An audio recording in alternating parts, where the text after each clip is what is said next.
Good morning students, welcome to conceptual by विकास।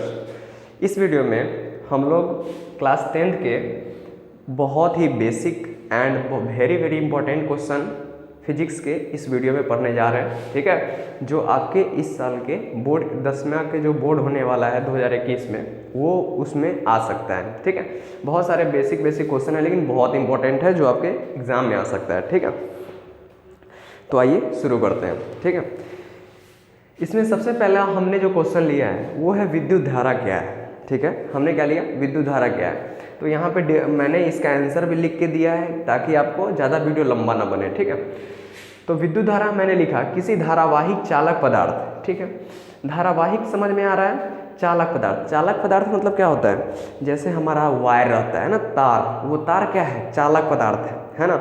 और हमारा जो ये क्या है, चौक हो गया या फिर ये हो गया, इस साइड अगर हम एक तार सटाएंगे, इस साइड सटाएंगे तो हमारा बल्ब जलेगा नहीं, तो ये एक अचालक पदार्थ है। लेकिन आपके घर में जो बिजली का तार है वो सब क्या है, चालक पदार्थ है, उससे करंट बह सकता है। ठीक है ना, तो वही कहते हैं किसी धारावाहिक चालक पदार्थ के अनुप्रस्थ काट के क्षेत्रफल। अनुप्रस्थ काट के क्षेत्रफल मतलब क्या होता है, क्रॉस सेक्शनल एरिया। मतलब देखो, मान लेते हैं कुछ समय के लिए, मान लो कि एक चालक पदार्थ है, आपका तार कुछ इतना मोटा है। ठीक है, तो हमारा धारा क्या होता है, तो वही कहता है किसी चालक पदार्थ के अनुप्रस्थ काट के क्षेत्रफल। मतलब ये एक चालक पदार्थ है ना, तो इसका जो अनुप्रस्थ काट का क्षेत्रफल है वो क्या है बताएं, ये एक चालक पदार्थ का ये क्रॉस चालक अनुप्रस्थ काट के क्षेत्रफल को हम लोग क्रॉस सेक्शनल एरिया भी कहते हैं। ये अपना क्या है, क्रॉस सेक्शनल एरिया। ठीक है ना, तो इससे होकर, ठीक है, प्रति इकाई समय में प्रवाहित आवेश को, है ना, यानी प्रति इकाई समय मतलब एक सेकेंड में जितना आवेश प्रवाहित होता है ना, जितना चार्ज प्रवाहित होता है। ठीक है, चार्ज क्या होता है, बेसिकली इलेक्ट्रॉन फ्लो करता है। कहते हैं कि कोई भी तार में करंट फ्लो कर रहा है, अरे करंट फ्लो कर रहा है तो वास्तव में मतलब क्या फ्लो कर रहा है, तो उसमें हमारा क्या चीज़, उसमें हमारा इलेक्ट्रॉन फ्लो करता रहता है। ठीक है, चार्ज के रूप में हमारे पास क्या है, इलेक्ट्रॉन है। ठीक है, तो एक सेकेंड में कितना चार्ज फ्लो किया है ना, वही हमारा क्या हो गया, विद्युत धारा हो गया। ठीक है, और अच्छे से समझाते हैं। जैसे मान लो ये अपना क्या है, क्या है, एक चालक पदार्थ है। ठीक है, एक तार है। ठीक, और ये उसका क्रॉस सेक्शनल एरिया है। ठीक है, आपको दिख रहा है, ये उसका क्या है, क्रॉस सेक्शनल एरिया। मान लो यहाँ से होकर 5 सेकेंड में, ठीक है, 10 कूलम्ब, 5 सेकेंड में क्या होता है, 10 कूलम्ब। आवेश का ऐसा ही मतलब क्या होता है, कूलम्ब होता है। ठीक है, तो मान लो 5 सेकेंड में 10 कूलम्ब प्रवाहित हुआ। ठीक है, 10 कूलम्ब चार्ज प्रवाहित हुआ, तो एक सेकेंड में कितना होगा, 10/5 यानी 2।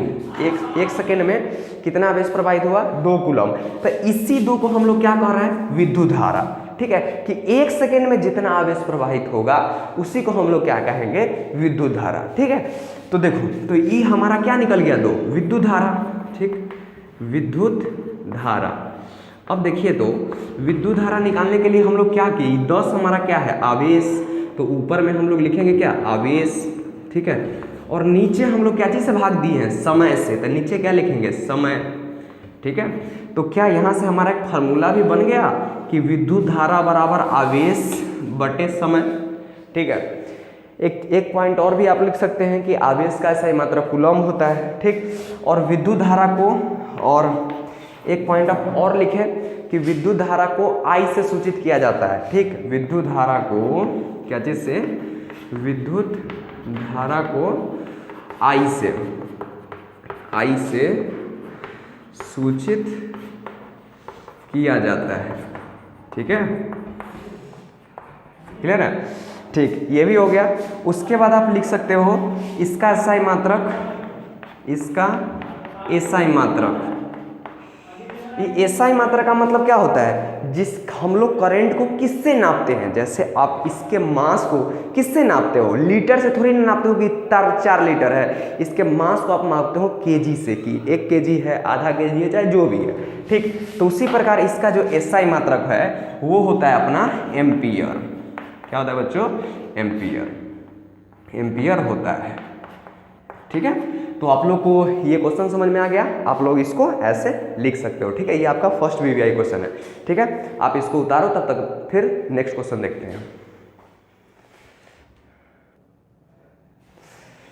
ठीक है बच्चों, अब हम लोग देखते हैं अपना दूसरा क्वेश्चन। हम लोग का दूसरा क्वेश्चन है कि विद्युत आवेश क्या है और यह कितने प्रकार के क्या होता है। ठीक है बच्चों, तब मैंने इसमें लिखा कि विद्युत आवेश प्रत्येक पदार्थ का मौलिक भौतिक गुण है जिसके कारण एक आवेशित वस्तु किसी दूसरे आवेशित वस्तु पर बल आरोपित करती है। इसका SI मात्रा कूलम्ब होता है।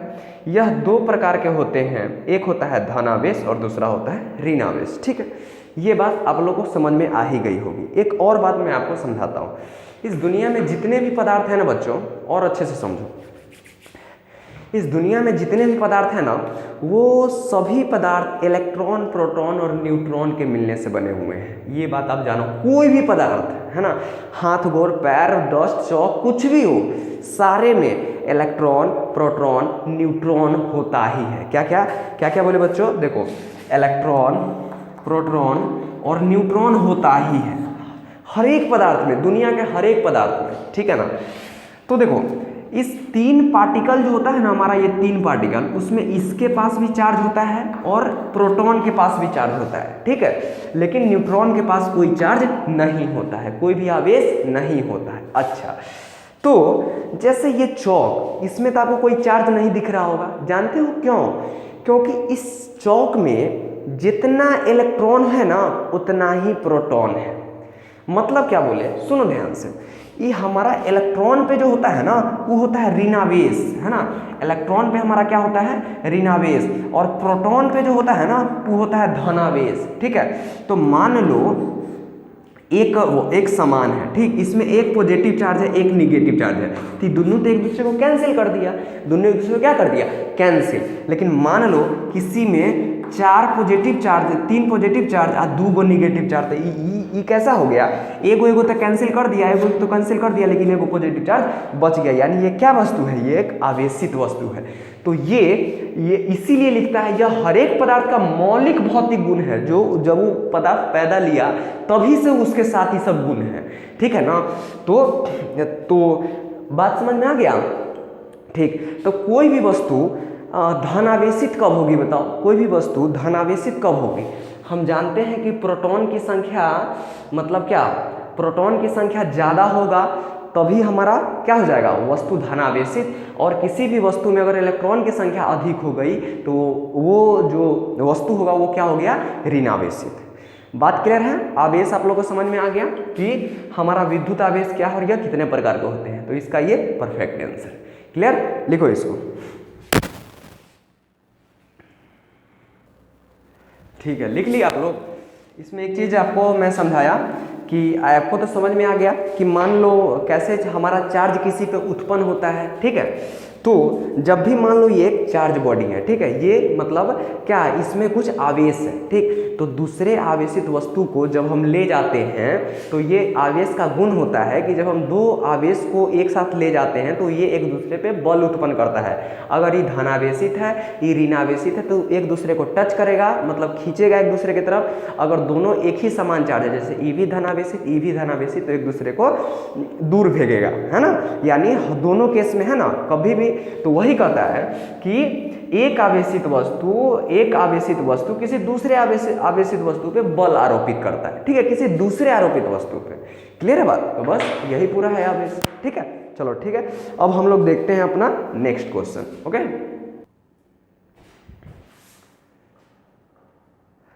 ठीक है, हो गया। अब देखते हैं अपना नेक्स्ट क्वेश्चन। चुंबकीय क्षेत्र से आप क्या समझते हैं? बच्चों, आप लोग कहीं पे देखे होंगे, बचपन में खेले भी होंगे, है ना, चुंबक के साथ, है ना। जब चुंबक को एक दूसरे को लाते थे तो कभी एक दूसरे को धक्का देता था, कभी एक दूसरे को अट्रैक्ट करता था, एक दूसरे को आकर्षित करता था, है ना।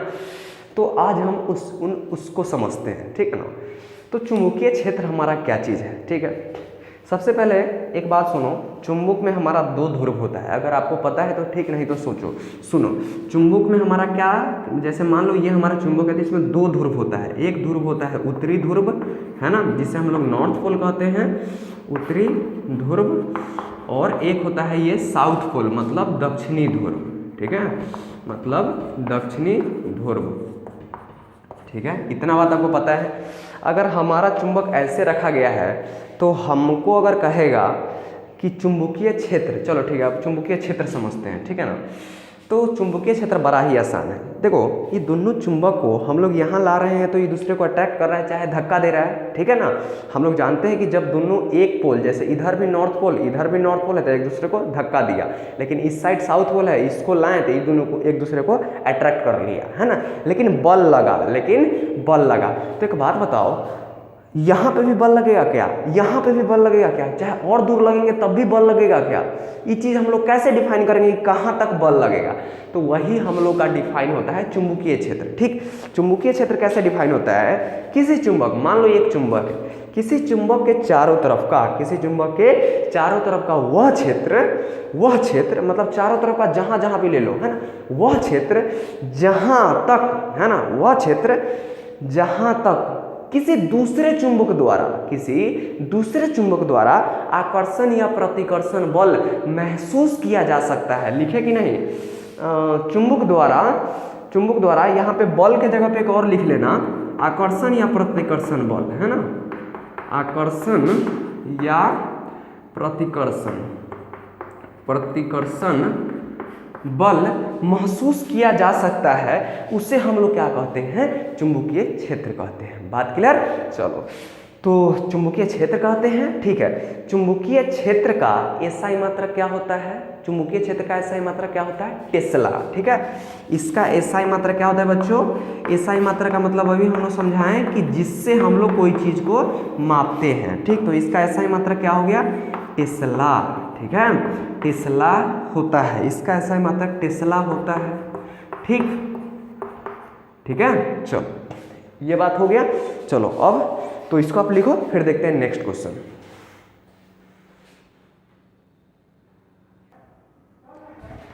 देखते हैं अपना नेक्स्ट क्वेश्चन। हमारा नेक्स्ट क्वेश्चन है, विद्युत धारा के चुंबकीय प्रभाव को लिखें और इस पर आधारित युक्ति का नाम लिखें। हम लोग को पहले क्या लिखना है, विद्युत धारा के चुंबकीय प्रभाव क्या होता है, फिर बताना है कि इस पर आधारित एक युक्ति का नाम लिखे। युक्ति का मतलब होता है एक कोई मशीन, है ना, एक मशीन जो इस प्रभाव से कार्य करता है, ठीक है। तो देखो विद्युत धारा का चुंबकीय प्रभाव क्या है बच्चों, जैसे हमारे पास कोई तार है, ठीक है, चलो हमारे पास बड़ा तार तो नहीं है लेकिन एक चौक है, ठीक है ना। मान लो हमारा ये एक विद्युत ये तार है, ठीक, जिसे नीचे हम बैटरी से जोड़े हुए हैं, ठीक है, नीचे हम लोग क्या चीज़ से जोड़े हुए हैं, बैटरी से। तो जब इस तार में से करंट फ्लो करता है ना, जब इस तार से करंट फ्लो करता है तो इसके चारों तरफ चुंबकीय क्षेत्र उत्पन्न हो जाता है। क्या उत्पन्न हो जाता है, चुंबकीय क्षेत्र उत्पन्न हो जाता है। यही घटना बच्चों हम लोग का क्या कहलाता है, विद्युत धारा का चुंबकीय प्रभाव। नामे से पूरा बात क्लियर है। विद्युत धारा का, देखो करंट बहा तो हमारा क्या उत्पन्न हुआ, चुंबकीय क्षेत्र उत्पन्न हुआ, इसी को हम लोग क्या कह दिए, विद्युत धारा का चुंबकीय प्रभाव। यही बात लिखा हुआ है यहाँ पे। उसके बाद अंतिम में एक एक्स्ट्रा पॉइंट आप लोग को लिखा दिए जो ऑब्जेक्टिव में आ सकता है कि इसका खोज ऑरेस्टेड साहब ने 1820 ईस्वी में किया था। क्लियर है बात। देखिए अब नेक्स्ट क्वेश्चन, चलो इसको लिखो। हो गया, चलो अब हम लोग देखते हैं नेक्स्ट क्वेश्चन। हम लोग का नेक्स्ट क्वेश्चन है, चुंबकीय क्षेत्र रेखाओं या चुंबकीय बल रेखाओं को परिभाषित करें और इसका एक चित्र बनाएं, ठीक है ना। देखो चुंबकीय क्षेत्र रेखाएं बोले या बोले चुंबकीय बल रेखाएं, ठीक है, दोनों सेम बात है, ठीक है, और उसका एक चित्र बनाना है, ठीक ना। तो देखो आप जानते हो एक चुंबक के चारों तरफ क्या होता है, चुंबकीय क्षेत्र उत्पन्न होता है, ठीक है ना। तो उसको चुंबकीय क्षेत्र को सोचो हम लोग कैसे वो बाउंड्री में दिखाएंगे, बाउंड्री में कि इतना बाउंड्री है हमारा, नहीं, उससे हम लोग को ये थोड़ी ना पता चलेगा कि वहाँ पे बल ज़्यादा लग रहा है कि यहाँ पे ज़्यादा लग रहा है। नहीं समझे बात। देखो जैसे ई चुंबक है, तो अगर ई चुंबक को यहाँ पे रखेंगे तो ज़्यादा जोर से खींचेगा, उसी को बहुत दूर रखेंगे तो कम जोर से खींचेगा। तो अगर बाउंड्री अगर बना देंगे तो उससे कुछ फायदा हो गया नहीं, है ना। तो उसी के लिए एक रेखा द्वारा उसको सचित्र वर्णन किया जाता है, ठीक है। उसी को हम लोग क्या कहते हैं, चुंबकीय क्षेत्र रेखा है। देखो क्या लिखते हैं, किसी चुंबक के कारण उसके चारों तरफ जो चुंबकीय क्षेत्र उत्पन्न होता है जिसे है ना उत्पन्न होता है उसे उस रेखाओं द्वारा उसे है ना उसे हाँ उत्पन्न होता है, उसे जिस ठीक तो था उसे है ना, उसे जिस रेखाओं द्वारा दिखलाया जाता है उसे ही क्या कहते हैं, चुंबकीय क्षेत्र रेखाएं। क्लियर है बात? देखो तो उसको दिखाने का क्या तरीका होता है, ई सारा इधर आ रहा है, ठीक है, ये ऐसे ऐसे ऐसे ऐसे और ये ऐसे ऐसे ऐसे ऐसे, ठीक है, ऐसा, ठीक है ना, ये आपको बुक में भी दिया होगा, ठीक। तो ये है, यही हमारा चुंबकीय क्षेत्र रेखा है। उसको दिखाते कैसे वो देखो, ये हमारा एक चुंबक है जो ये नॉर्थ पोल है, ये एक साउथ पोल है, ठीक है ना। एक रेखा को आप ऐसे हॉरिजेंटल दे दो, ये अनंत होते हुए ऐसे करके आएगा, ठीक, और उसके बाद एक ऐसे दिखा दो, है ना, ये ऐसे, ये ऐसे, ये ऐसे, ठीक है ना, ठीक। तो फिर बोले गया, फिर आप बोलिए भैया आपने जो बताया था कि वहाँ पे बहुत तेजी से खींचता है, वहाँ पे नहीं खींचता, वो यहाँ पे कैसे दिख रहा है? तो देखो जहाँ जहाँ ये जो लाइन सब है ना एक दूसरे के पास पास है, वो ये दर्शा रहा है कि वहाँ पे अत्यधिक मैग्नेटिक फील्ड, अत्यधिक माने चुंबकीय क्षेत्र है। मतलब क्या कि अगर यहाँ पे बात करें तो देखो यहाँ पे चारों लाइन आ जा रहा है, ठीक है ना, यानी यहाँ पे आप चुंबक रखो तो सटाक से खींच लेगा, ठीक है, लेकिन यहाँ पे आप चुंबक रखो तो एगो रेखा खाली आ रहा है तो तन का मन का रहेगा, ठीक। और दूर आप जाओगे तो ये और ऐसे हो जाएगा, और दूर जाओगे तो और ऐसे हो जाएगा, समझे बात कि नहीं? तो हम आप कुछ लाइन दिखा के आपको मैंने दर्शा दिया, ठीक है। तो ये ऐसे, यही है हमारा क्या चीज, चुंबकीय क्षेत्र रेखाएं का चित्र। क्लियर है बात? उतारो।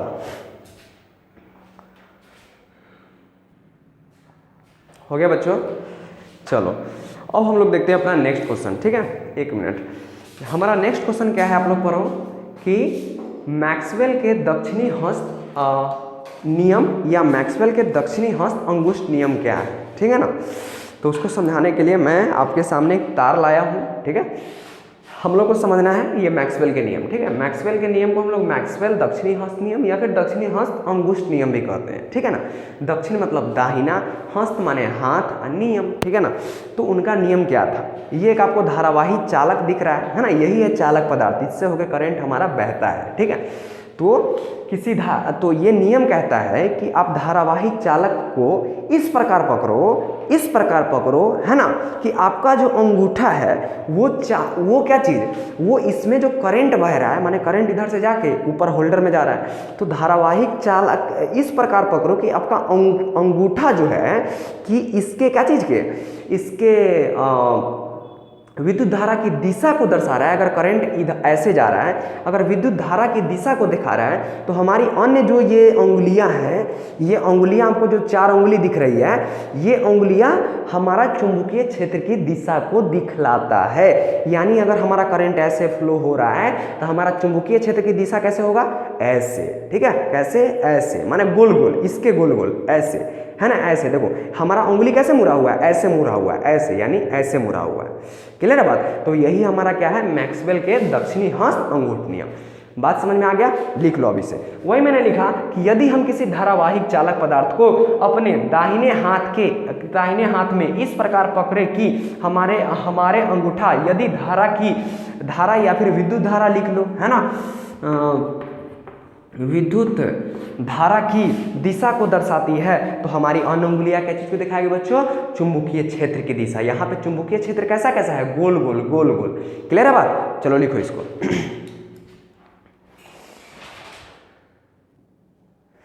बच्चों एक चीज मैं आपको और बताना चाहता हूँ कि जो मैक्सवेल का नियम है ना, उसी प्रकार का हमारा एक नियम है स्क्रू नियम, है ना, जो आपके घर में जो किमारी उमारी में जो देखते हो वो स्क्रू लगा रहता है, जिसको ऐसे ऐसे करते हो तो अंदर की तरफ जाता है, ऐसे ऐसे करते हो तो बाहर की तरफ आता है।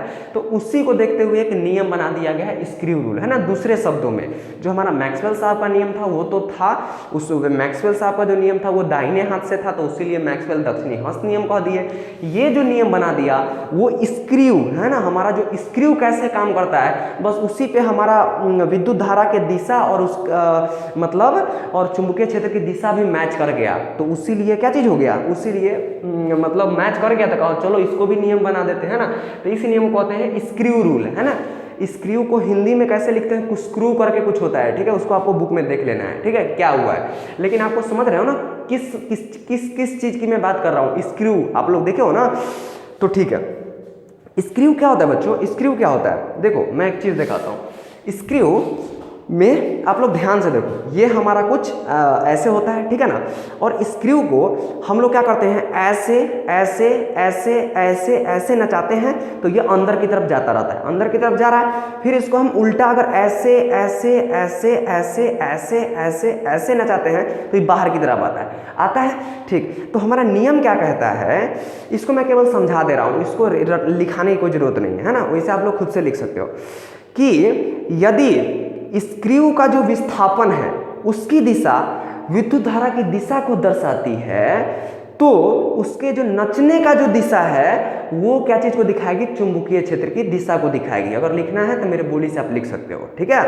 क्या बोलोगे कि चुंबकीय क्षेत्र जो हमारा स्क्रू का विस्थापन है, स्क्रू का विस्थापन क्या हो रहा है, आगे की तरफ, ठीक। तो उसका जो नचने की दिशा है, हम लोग किस तरफ नचा रहे हैं, ऐसे ऐसे, तो ऐसे ऐसे नचा रहे हैं, तो ये जो हमारा दिशा है यही हमारा क्या हो जाएगा, चुंबकीय क्षेत्र की दिशा हो जाएगा।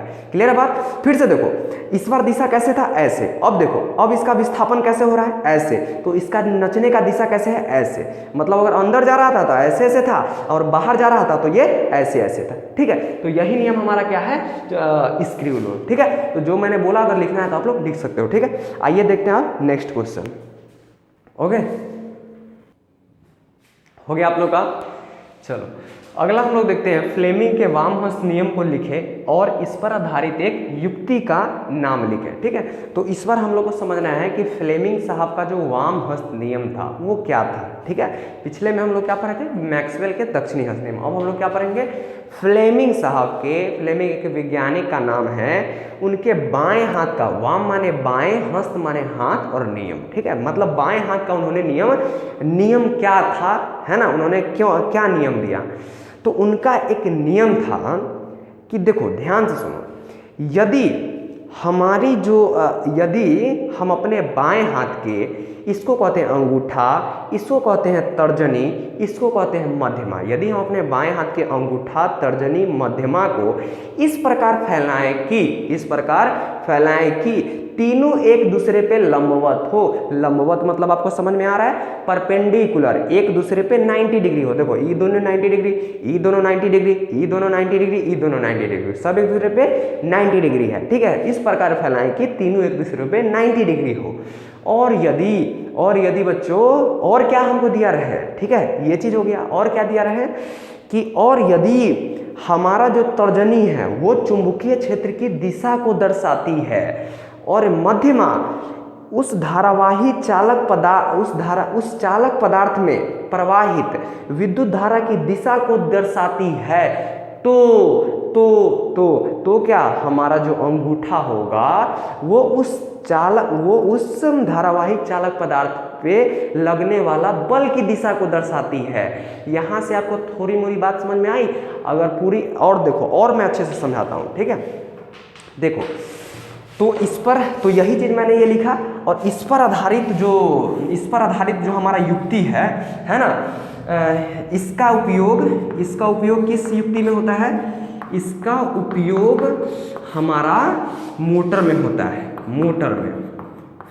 मोटर में होता है, ठीक है बच्चों। तो इसको आप लोग अभी लिखना है ना, पहले पूरा बात अभी और समझो, यहां से आपको मजा आ जाएगा, मतलब मजा आ जाएगा।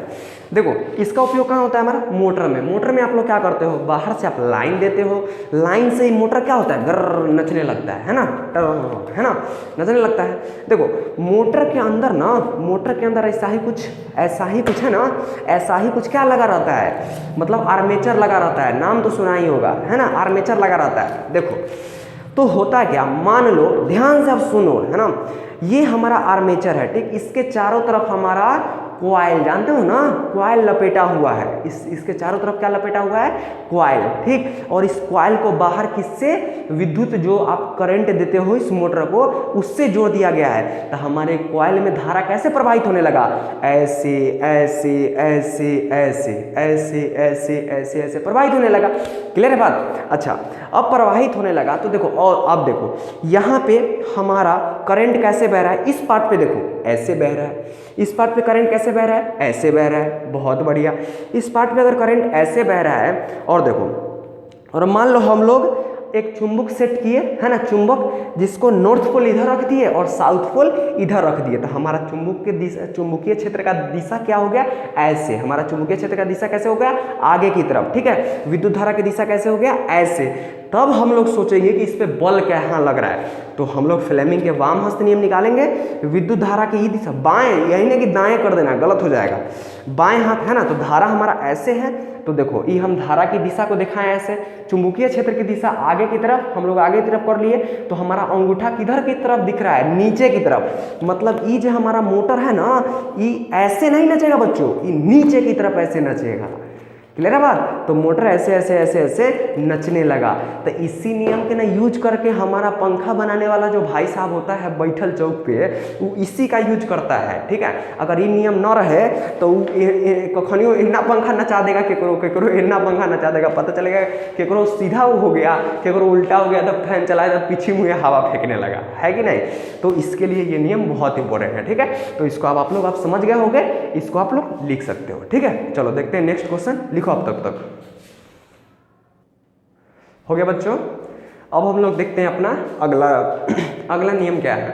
तो अगला नियम भी है फ्लेमिंग के दक्षिणी हस्त नियम। पिछले में हम लोग क्या पढ़े थे, फ्लेमिंग के बाएं हाथ का नियम। इस बार पढ़ना है फ्लेमिंग साहब के दाएं हाथ का नियम, है ना, समझ गया ना। तो इस फ्लेमिंग का जो दाएं हाथ का उन्होंने जो नियम दिया था, वो दिया था जनित्र के लिए। किसके लिए, जेनरेटर के लिए। जो आपका जनरेटर होता है, जो बाहर से पेट्रोल लेता है और क्या देता है, इलेक्ट्रिक देता है, करंट देता है, तो उसके लिए है ना ये दाहिने हाथ, फ्लेमिंग साहब का दाहिने हाथ के नियम उपयोग होता है, ठीक है। तो वो फ्लेमिंग के दक्षिणी हस्त नियम पे आधारित युक्ति क्या हुआ, हमारा हो गया विद्युत जनित्र, जनरेटर। ये बात आप लोगों को क्लियर है। चलो ये नियम क्या है देखते हैं, ठीक। हम अपने दाहिने हाथ को, किसको, दाहिने हाथ के, फिर से उसी प्रकार तर्जनी, मध्यमा और अंगूठा को इस प्रकार फैलाएं कि तीनों एक दूसरे पे क्या हो, लंबवत हो। और यदि तर्जनी हमारे चुंबकीय क्षेत्र की दिशा को, चुंबकीय क्षेत्र की दिशा समझने में कोई दिक्कत नहीं है। हमारा अगर नॉर्थ पोल इधर लगा रहे, साउथ पोल इधर रहे, तो चुंबकीय क्षेत्र की दिशा इधर हो जाएगा। हम चुंबकीय क्षेत्र की दिशा को दर्शाती है। और मेरे बच्चों ये देखो, और ये जो है ये क्या है, ये हमारा अंगूठा है, वो क्या, वो अगर चालक पदार्थ पे लगता हुआ बल की दिशा को दर्शा रहा है ना, चालक पदार्थ पे लगता हुआ बल की दिशा को दर्शा रहा है, तो हमारा जो मध्यमा होगा वो किसको दर्शाएगा, चालक पदार्थ में उत्पन्न विद्युत धारा को। मतलब जनरेटर में क्या होता है, विद्युत धारा तो मेनली उत्पन्न होता है ना। चलो आप दिखाते हैं, अब इसको प्रैक्टिकल दिखाते हैं, ठीक। वही सारा चीज इसमें लिखा हुआ है, ठीक है ना, आप लोग देख लेना, ठीक। देखो जैसे ये अपना जनरेटर के अंदर भी ऐसा ही कुछ सिस्टम लगा रहता है, ठीक। यहाँ पे क्या बोलते हैं, यहाँ पे वैसा ही कॉइल जोड़ा रहता है, लेकिन इस कॉइल को बाहर से कोई प्लग में नहीं जोड़ा रहता है। इसको जो भी हमारा काम का चीज़ है, मतलब जो भी है उसमें, मतलब समझ रहे हो ना, जहाँ पे आउटपुट हमारा निकलता है, इसको इधर का ही एक जोड़ा रहता है हमारे मशीन से, है ना, जो इसको नचाता है, ठीक। तो मान लो मशीन इसको कैसे नचाया, मान लो मशीन इसको ऐसे नचाया, है ना, मान लो मशीन इसको ऐसे नचाया, मतलब देखो मशीन इसको ऐसे नचाया, मतलब क्या, इस पर बल कैसे लगा, नीचे की तरफ, ठीक। तो हमारा बल, जिस बल की किसको, अंगूठा दिखाना है, तो बल हमारा नीचे की तरफ है, ठीक है। और ये जो था वो किसको, चुंबकीय क्षेत्र की दिशा को, ठीक। तो देखो ये हमारा बल की दिशा दर्शा रहा है, ये हमारा चुंबकीय क्षेत्र की दिशा दर्शा रहा है, दिख रहा है आप लोगों को, ये हमारा चुंबकीय क्षेत्र की दिशा को दर्शा रहा है। तो हमारा अभी देखो, ओहो चलो ये हमारा तर्जनी ये ना है, तो हमारा ये लग गया बल, ये लग गया दिशा। तो देखो विद्युत धारा किधर उत्पन्न हो रहा है, इधर। विद्युत धारा किधर उत्पन्न हो रहा है, इधर। यानी हमारा इसमें जो करंट उत्पन्न होगा वो कैसे होगा, ऐसे। हमारा करंट किधर से आप किधर जाने लगेगा, ऐसे से ऐसे जाने लगेगा। बोलो बात क्लियर हुआ क्या, सब कुछ आप लोग को दिखा क्या, बात समझ में आया। बस उसी चीज को हमने यहाँ लिखा कि यदि हम अपने दाएं हाथ की तर्जनी, मध्यमा और अंगूठा को इस प्रकार फैलाएं कि तीनों एक दूसरे पर लंबवत हो, और यदि हमारी तर्जनी चुंबकीय क्षेत्र की दिशा को दर्शाती है और अंगूठा चालक पदार्थ पर लगने वाला बल की दिशा को दिखलाती है, तो मध्यमा चालक पदार्थ में उत्पन्न विद्युत धारा की दिशा को बतलाती है, और इसका उपयोग विद्युत जनित्र में होता है, ठीक है। वीडियो को रोको और इसको पूरे को अच्छे से लिखो, ठीक है। देखते हैं नेक्स्ट क्वेश्चन, फिर सभी लोग का हो गया। चलो अब हम लोग का नेक्स्ट क्वेश्चन है कि चुंबकीय क्षेत्र में किसी धारावाही चालक पदार्थ पर लगने वाला बल किन किन बातों पर निर्भर करता है। सुनो बच्चों, जैसे मैंने आपको बताया कि हमारे दो चुंबक के बीच में फोर्स लगता है ना, क्योंकि दोनों चुंबकीय क्षेत्र उत्पन्न करता है। तो अगर बराबर नॉर्थ पोल है, उत्तरी ध्रुव तो एक दूसरे को धक्का देगा, अगर उत्तरी ध्रुव दक्षिणी ध्रुव है तो एक दूसरे को अट्रैक्ट करेगा। ठीक है, तो क्योंकि ये दोनों चुंबक है, अब सोचो एक चुंबक है, एक धारावाहिक चालक है। तो हमने अभी विद्युत धारा के चुंबकीय प्रभाव में पढ़ा था ना कि एक चालक पदार्थ के चारों तरफ क्या उत्पन्न होता है, चुंबकीय क्षेत्र। अच्छा, मतलब ये भी अब कैसा बन गया, चुंबक बन गया। तो ये भी चुंबक, तो दोनों में क्या चीज होगा, फोर्स लगेगा। तो ये फोर्स पूछा है क्वेश्चन में कि किन किन बातों पर निर्भर करता है। ठीक है, तो देखते हैं किन किन बातों पर निर्भर करता है। पहला लिखता है चुंबकीय क्षेत्र में किसी धारावाहिक चालक पदार्थ पर लगने वाला बल मुख्यतः 3 बातों पर निर्भर करता है। मुख्यतः कितनी बातों पर बच्चों, 3 बातों पे। कौन कौन, आइए देखते हैं। पहला है चुंबकीय क्षेत्र की प्रबलता पर। कहने का मतलब चुंबकीय क्षेत्र की प्रबलता पे क्या मतलब कि किसी का हो सकता है चुंबकीय क्षेत्र 10 टेस्ला हो, किसी का, जैसे यार इसका मास क्या है, आधा केजी चाहे जो भी 200 ग्राम है। एक बड़ा सा कुछ पत्थर लिया, उसका मास कितना है, बहुत केजी है ना। तो वो ज़्यादा प्रबल मास हुआ, ये कम प्रबल मास हुआ। या आपके घर में फेविकॉल होगा उजला वाला, उसको सटाओगे तो बहुत देर में तनका सटेगा, लेकिन फेविक्विक है ना तुरंत चिपक जाएगा। तो वो फेविक्विक का प्रबलता क्या है, बहुत अधिक है। तो अब हम लोग को प्रबलता समझ में आ गया। तो वही है पहला क्या चीज, चुंबकीय क्षेत्र की प्रबलता पे, मतलब जितना ज्यादा प्रबल चुंबकीय क्षेत्र रहेगा उतना ज्यादा बल लगेगा किस पर, चालक पदार्थ पे। सोचो ना, जितना ज्यादा मतलब चुंबक होगा उतना कस के इसको खींच लेगा, है ना, उतना कस के इसको खींच लेगा। क्लियर है बात। चलो, दूसरा है चालक पदार्थ में प्रवाहित विद्युत धारा का मान पर। ठीक है, चालक पदार्थ में प्रवाहित विद्युत धारा का मान पे। मान लो कोई यहाँ पे चुंबकीय क्षेत्र है, उसमें एक बार इसमें 10 एम्पियर करंट फ्लो कर रहा है। ठीक, तो जो इसको खींचेगा 100, और एक बार इसमें 20, 10 नहीं 20 दुगुना, तो इसको जो खींचेगा वो दुगुने बल से इसको खींचेगा। ठीक है, तो वही लिखे विद्युत धारा यदि चालक पदार्थ में प्रवाहित विद्युत धारा के मान की कि कितना एम्पियर करंट इसमें से पास कर रहा है। ठीक, और तीसरा जो है वो चालक पदार्थ की लंबाई का। सोचो एक चालक पदार्थ ये है, ठीक है, जिसको विद्युत क्षेत्र में रखा गया है। ठीक, और एक चालक पदार्थ ये है जिसको विद्युत क्षेत्र में रखा गया है। तो इस पर ज्यादा फोर्स लगेगा, इस ज्यादा जो लंबाई वाले हैं इस पर ज्यादा फोर्स लगेगा। ठीक है, तो यही तीनों बातों पे हमारा बल निर्भर करता है। ठीक है, इसका फार्मूला क्या होता है, तो फार्मूला सिंपल होता है, फोर्स मतलब बल बराबर BIL, मतलब BIL है ना। इसको याद रखने के लिए आप लोग क्या रख सकते हो कि बिल, आपके घर में बिल नहीं बनता है कोई चीज का, तो वही है BIL। ठीक है, F माने फोर्स माने बल, B माने वही चुंबकीय क्षेत्र की प्रबलता, मतलब आपको दिया रहेगा कि आपका जो B है सो 20 टेस्ला है, 30 टेस्ला है, 40 टेस्ला है ना। टेस्ला को T से लिखते हैं। ठीक, दिया रहेगा B बराबर 20T। ठीक है, ऐसे करके कुछ दिया रहेगा। वो I बराबर करंट आपको दिया रहेगा, I बराबर 2 एम्पियर करंट है, 2 एम्पियर करंट है। और लेंथ दिया रहेगा कि चालक पदार्थ का लेंथ 2 मीटर है। तो इस पर लगने वाला फोर्स निकालिए, तो आप इस तीनों को गुना कर देना, 20 दूना 40, 40 दूना क्या चीज, 40 दूना 80 हो जाएगा। इस पर 80 न्यूटन फोर्स लग जाएगा, है ना। फोर्स का ऐसा ही मात्रा क्या होता है, न्यूटन। ये सब बात आप लोगों को पता होगा। चलो, तो इसको आप उतारो, देखते हैं फिर नेक्स्ट क्वेश्चन। ओके, हो गया। अगला क्वेश्चन है हमारा, परिनालिका क्या है बच्चों, है ना, परिनालिका। ठीक, तो देखो पहले समझो, जब एक अचालक पदार्थ, हमारा ये पेंसिल क्या है, अचालक पदार्थ है। ठीक है, जब एक अचालक पदार्थ के ऊपर कोई चालक पदार्थ को कुंडलीवत लपेटा जाता है, कुंडलीवत माने ऐसे ऐसे ऐसे स्प्रिंग टाइप का, है ना, स्प्रिंग टाइप का लपेटा जाता है, तो यही संरचना हमारा क्या कहलाता है, परिनालिका। देखो यही लिखे पदार्थ के जब किसी अचालक पदार्थ के ऊपर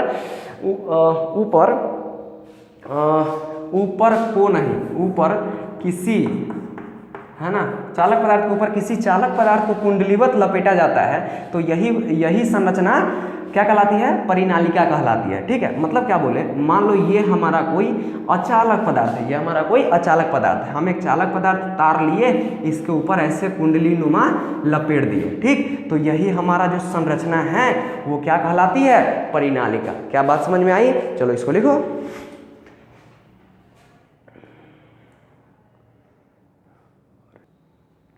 अगला देखते हैं बच्चों, अगला है हमारा विद्युत चुंबक या विद्युत चुंबक, है ना, जिसको हम लोग विद्युत चुंबक को अस्थायी चुंबक भी कहते हैं, और क्षण चुंबक जिसको हम अस्थायी चुंबक भी कहते हैं। अब देखो ये होता क्या है, ठीक है। जैसे देखो अभी आपने परिनालिका बनाया, मान लो इस धातु के, ये पेंसिल धातु के ऊपर है ना, आपने एक तार को कुंडलीवत लपेट दिया, अब इस धातु को निकाल दिया, ठीक। इस धातु को निकालने के बाद जब इसमें आप एक नर्म लोहे एक प्रकार का पदार्थ आता है, लोहे का ही एक प्रकार आता है जिसमें कार्बन की मात्रा बहुत कम होती है बच्चों, है ना, जिसमें कार्बन की मात्रा बहुत कम होती है। अगर उस धातु को ले जाके आप उस परिनालिका में डाल दोगे तो वो जो हमारा संरचना होगा, उसी संरचना को हम लोग क्या कहते हैं, विद्युत चुंबक, या उसी संरचना को हम लोग कहते हैं अस्थायी चुंबक, ठीक। ये अस्थायी चुंबक मतलब क्या होता है कि इस परिनालिका में जब तक विद्युत धारा प्रवाहित होता रहेगा ना, तभी तक ये क्या होगा, ये मतलब इसमें चुंबक वाला गुण इस नॉर्मल लोहे में होगा। जैसा ही हमारा विद्युत धारा बंद परिनालिका का, तब फिर से ही नॉर्मल लोहा हो जाएगा, इसमें चुंबक वाला गुण नहीं रहेगा, इसीलिए इसको हम लोग और क्या कहते हैं, अस्थायी चुंबक। समझे बात? अच्छा, और उसी के बाद है हमारा क्षण चुंबक या स्थायी चुंबक, ठीक। जब हम इस परिनालिका में, है ना, जब हम इस परिनालिका में कोई इस्पात का छड़, क्या चीज़ का, इस्पात का छड़ जब इसमें डालते हैं तो तब जो हमारा संरचना बनता है, उसी संरचना को हम लोग क्या कहते हैं, क्षण चुंबक या अस्थायी चुंबक, ठीक। इसको अब अस्थायी चुंबक क्यों कहते हैं, क्योंकि एक बार आप विद्युत धारा दे के इसको अगर आप क्या बोलते हैं, इसमें चुंबक क्षेत्र ला दिए ना, तो ये आप खत्म नहीं होगा, इसमें रहबे करेगा, है ना। अब ये जो एक क्षण रहेगा, इस्पात का क्षण, वो आप चुंबक बन जाएगा, है ना। तो यह विधि होता है क्या चीज का, चुंबक बनाने का। समझ में बात? यही विधि क्या होता है, चुंबक बनाने का। इससे अभी परमानेंट चुंबक बन गया, एक बार जब इसमें चुंबकीय गुण आ जाता है परिनालिका के अंदर डालने पे, तब। क्लियर है बात? तो इसी को हम लोग क्या कहते हैं, क्षण चुंबक। वही लिखते हैं, जब हम किसी परिनालिका के भीतर इस्पात का छड़ डालते हैं तो वही संरचना हमारी क्या कहलाती है, क्षण चुंबक कहलाती है। क्लियर है बात? चलो इसको लिखो। अब अगला देखते हैं इसमें अंतर, ठीक है। पहले इसको लिखो, हो गया। आइए अब देखें अस्थायी और अस्थायी चुंबक में अंतर क्या है, ठीक है। इसके जगह पे आपको ये भी दे सकता है कि क्षण चुंबक और विद्युत चुंबक में अंतर क्या है, ठीक है। दोनों में यही आंसर होगा, ठीक है। तो अस्थायी चुंबक और अस्थायी चुंबक में अंतर निम्नलिखित है। हमने एक बॉक्स बना लिया, इधर अस्थायी चुंबक का गुण लिखा है और इधर एक अस्थायी चुंबक का गुण लिखा, ठीक है। अस्थायी चुंबक में हमने पहला लिखा, यह एक अस्थायी चुंबक है। क्लियर है बात, कि यह हमारा परमानेंट चुंबक नहीं है, ठीक। जबकि यह एक अस्थायी चुंबक होता है, ठीक है। ये हमेशा चुंबक बन जाए, एक बार अगर चुंबक बन गया मतलब हमेशा के लिए वो चुंबक ही रहेगा, ठीक है। दूसरा है, इसका आकर्षण बल काफ़ी मजबूत होता है। ये जो अस्थायी जो चुंबक होता है ना, वो काफ़ी मजबूत चुंबक होता है ना, काफ़ी मजबूत, मतलब फटाक से सटा लेता है 2 मिनट के लिए, जब ही तक है करंट बह रहा है तभी तक के लिए, लेकिन काफ़ी मजबूत होता है, ठीक है। लेकिन इसका आकर्षण बल कमजोर होता है, परमानेंट होता है लेकिन कमजोर होता है, ठीक है। और तीसरा है कि इसकी शक्ति जो है ना, फेरों की संख्या पर निर्भर करती है। ये शादी वाला फेरा नहीं है, है ना। ये फेरा वो है कि जैसे आप एक तार को लिए, है ना, जैसे यहाँ पे मैं देखो, इस तार को आप लिए ऐसे लपेट दिए, है ना, माने एक ही कुंडली में आप लपेट दिए थे, इसका शक्ति कम होगा। लेकिन इसी तार को आप ऐसे ऐसे ऐसे ऐसे ऐसे बहुत सारा फेरा में लपेट दिए तो इसका शक्ति अब बढ़ जाएगा। इसको और सटा दो आप, और इसको ऐसे मोड़ दो, और इसको ऐसे मोड़ दो, तो इसका शक्ति और अधिक बढ़ गया। बोलो बात समझ में आ रहा है? चलो ठीक है। तो इसकी संख्या फेरों पर निर्भर करती है, लेकिन इसकी शक्ति निश्चित होती है, जितना है उतना रहेगा, न तनका ज्यादा न तनका कम। हो गया बात? तो इसको आप लिखो वीडियो रोक करके, ठीक है। फिर देखते हैं अस्थायी और अस्थायी चुंबक का उपयोग क्या है, ठीक है। चलो लिखो। तो बस अस्थायी चुंबक का उपयोग कहाँ कहाँ हो गया? इसका उपयोग प्राय लाउड स्पीकर, जो डीजे उजे बजता है, ठीक है। रेल के डिब्बे, जो पहले देखते होगे ना कि रेल का डिब्बा जो वो ट्यूब टाइप का कुछ से जुड़ा हुआ रहता है, वो चुंबक ही रहता है ना, डिब्बों से, है ना, चुंबक को जोड़ने में। और टेलीविजन, टेलीफोन, आपके मोबाइल फोन में, इस सब का किसका यूज होता है? अस्थायी चुंबक का, ठीक है। चलो अब देखते हैं अस्थायी चुंबक का उपयोग क्या है। तब तक इसको वीडियो रोक कर लिखो। अब हम लोग देखते हैं अस्थायी चुंबक के उपयोग, ठीक है। तो सिंपल है, इसका उपयोग हमारा विद्युत घंटी है ना, विद्युत इलेक्ट्रिक घंटी होता है ना, जो अपने आप टाइम होता है और बजने लगता है ना, वो विद्युत घंटी होता है। ठीक, और हमारे ट्रांसफार्मर के कॉर्ड हो गया, ठीक है, उसका एक अंदर वाला पार्ट है कॉर्ड। ठीक, हमारा डायनमो हो गया है ना, आदि में इसका उपयोग किया जाता है। ठीक, और इसका उपयोग लोहे के भारी भारी टुकड़े को है ना, लोहे के बहुत बड़ा बड़ा लोहा को उठाने के लिए हम लोग इसका यूज करते हैं, अस्थायी चुंबक। अभी इसका गुण पढ़े हो ना कि ये काफी मजबूत बल उत्पन्न करता है, इसीलिए इसका उपयोग कहाँ करते हैं, भारी टुकड़ों को उठाने में है ना, इसीलिए इसका उपयोग क्रेन में भी किया जाता है, क्रेन आदि में किया जाता है, क्रेन, समझ रहे हो ना, तो यह है इसका उपयोग। ठीक है, चलो उतारो इसको, देखते हैं हम लोग नेक्स्ट क्वेश्चन। हो गया, चलो अब हम लोग देखते हैं भू संपर्क तार क्या है। ठीक है, जो अपना घर का अर्थिंग का तार होता है, बस वही हमारा भू संपर्क तार। ठीक है, उसको हम लोग लिखते हैं भू संपर्क तार हरे रंग के वह तार होता है जो भूमि के भीतर बहुत गहराई में धातु है ना, जो छोड़ डालते हैं, धातु के प्लेट से जुड़ी जाती है। यह हमें, अच्छा यही हो गया भू संपर्क तार। और पूछा है कि भू संपर्क तार क्या है और इसका उपयोग क्या है, और क्वेश्चन में ये हो जाएगा और इसका उपयोग क्या है। ठीक है बच्चों, इसका और इसका उपयोग क्या है, ठीक है ना। तो बस यह हमें तीव्र विद्युत झटका से है ना, बहुत तेजी से जो झटका लगता है उससे हमें बचाता है, और यह हमारे घर के जो बिजली का जो परिपथ है ना, जो हमारा मेन लाइन आता है, तो उस पूरा सर्किट तक कंप्लीट नहीं ना हुआ, उस सर्किट जब तक अर्थिंग नहीं मिलेगा तब तक बल्ब नहीं जलेगा। मतलब क्या, आपका परिपथ जो घर का बिजली है उसको परिपथ को, बिजली के परिपथ को भी पूरा करने में है ना, पूरा, यहाँ पे पूरा छूट गया, यहाँ पे आप लिखो पूरा करने में है ना, पूरा करने में भी सहायता करती है। ठीक है, तो चलो हो गया, यही हमारा भू संपर्क तार, इसे आप लोग लिखो। देखते हैं फिर नेक्स्ट क्वेश्चन। हो गया, अब हम लोग नेक्स्ट क्वेश्चन देखते हैं। विद्युत मोटर में विभक्त वलय की क्या भूमिका होती है। ठीक है ना, ये विभक्त वलय क्या है आपको दिखाते हैं। देखो ये क्या है, ये हमारा चुंबक है ना, वो जो आपका विद्युत मोटर का जो अंदर का जो डायनमो होता है उसमें हमारा चुंबक लगा रहता है ना, चुंबक के बीच में ये हमारा आर्मेचर रहता है, आर्मेचर ऐसा कुछ करके है ना, ऐसा हमारा कुछ आर्मेचर ये होता है, और ये आर्मेचर क्या होता है, बाहर किसी हमारा सर्किट से जुड़ा हुआ रहता है, बाहर किसी सर्किट, बाहर आपके लाइन से जुड़ा हुआ रहता है ना।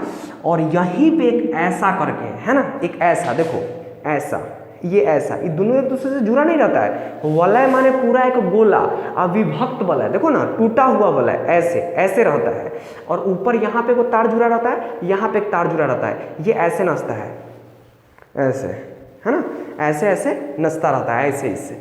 ठीक है, एक बार ई जाके ऊपर से टच हो जाता है, एक बार ई जाके ऊपर से टच हो जाता है, यहाँ पे भी कुछ ऐसा है। देखो तो पहले पढ़ते हैं आंसर क्या है। ठीक है, कि विद्युत मोटर में विभक्त वलय है ना, दिक् परिवर्तक का कार्य करती है। मतलब क्या, विभक्त वलय तो आपको समझ में आ गया कि ये दोनों वलय है, लेकिन ये दोनों कटा हुआ, एक दूसरे से ऐसे जुड़ा हुआ नहीं रहता है, पूरा नहीं रहता है, आधा विभक्त है ना, विभक्त रहता है। ठीक है, ये क्या चीज का कार्य करता है, दिक् परिवर्तक। दिक् परिवर्तक क्या करता है, जो परिपथ में एक समान धारा बनाए रखने में मदद करती है उसे हम लोग क्या कहते हैं, दिक् परिवर्तक। बात सही है। तो विद्युत मोटर में भी जो विभक्त वलय है वो दिक् परिवर्तक का काम करती है। ध्यान से जरा सा देखो, ये हमारा पॉजिटिव है ना, ये बैटरी के पॉजिटिव से, चाहे जो भी हमारा लाइन के पॉजिटिव से है ना, लाइन के पॉजिटिव से है, तो ये हमारा पॉजिटिव अभी है, तो हमारा करंट कैसे बह रहा है, ऐसे। ठीक, जब ये हमारा ऊपर आएगा, जब ये पार्ट हमारा ऊपर आ जाएगा, तो अगर ये तो ये वाला पार्ट आप कहाँ आके जुड़ जाएगा, यहाँ पे, यानी इसमें आप पॉजिटिव हो जाएगा, तो फिर हमारा तब भी हमारा डायरेक्शन किधर रहेगा, ऐसे ही हमारा करंट बहता रहेगा। तो अगर एक समान हमारा करंट बहेगा तब तो आर्मेचर हमारा बार बार ऐसा ही घूमते रहेगा, नहीं तो अगर करंट का डायरेक्शन चेंज हो गया तो दिशा बदल जाएगा, तो तुरंत आर्मेचर ऐसे ही से घूमेगा, तुरंत ऐसे, तुरंत ऐसे, तुरंत ऐसे। ठीक है, तो लगातार एक ही डायरेक्शन में घूमे तो एक ही डायरेक्शन में घूमने के लिए हम लोग को क्या करना चाहिए, हम लोग को कुछ ऐसा सिस्टम अपनाना चाहिए कि ताकि हमेशा बार बार घूमने पे भी जो हमारा इस आर्मेचर में जो धारा की दिशा है वो समान बना रहे। उसी के लिए हम लोग क्या चीज़ का प्रयोग करते हैं, दिक् परिवर्तक का। बोलो बात क्लियर है। तो वही लिखे कि विद्युत मोटर में विभक्त बल दिक् परिवर्तक का कार्य करती है। इसके कारण ही मोटर के आर्मेचर में एक समान धारा की दिशा बनी रहती है, जो आर्मेचर को हमेशा एक ही दिशा में घूमने के लिए प्रेरित करती रहती है। क्लियर है बात। चलो इसको उतारो, देखते हैं फिर नेक्स्ट क्वेश्चन। हो गया। चलो नेक्स्ट क्वेश्चन हम लोग देखते हैं, विद्युत वितरण व्यवस्था को समझाएं। विद्युत वितरण व्यवस्था क्या है, इलेक्ट्रिक पावर डिस्ट्रीब्यूशन। ठीक, मतलब क्या, कैसे बिजली हमारा मतलब क्या चीज़, कैसे बिजली हमारा कहाँ से उत्पन्न होता है, वहाँ से कहाँ जाता है, कहाँ से फिर हमारे घर तक कैसे पहुँचता है, उसी को हम लोग कहते हैं विद्युत वितरण व्यवस्था। ठीक है, तो विद्युत वितरण व्यवस्था और एक और क्वेश्चन बच गया, उसको हम लोग नेक्स्ट वीडियो में करेंगे, क्योंकि इस वीडियो का जो टाइम लिमिट था वो खत्म हो गया। ठीक है, तो नेक्स्ट वीडियो में कंटिन्यू करते हैं। ठीक है ना, चलो।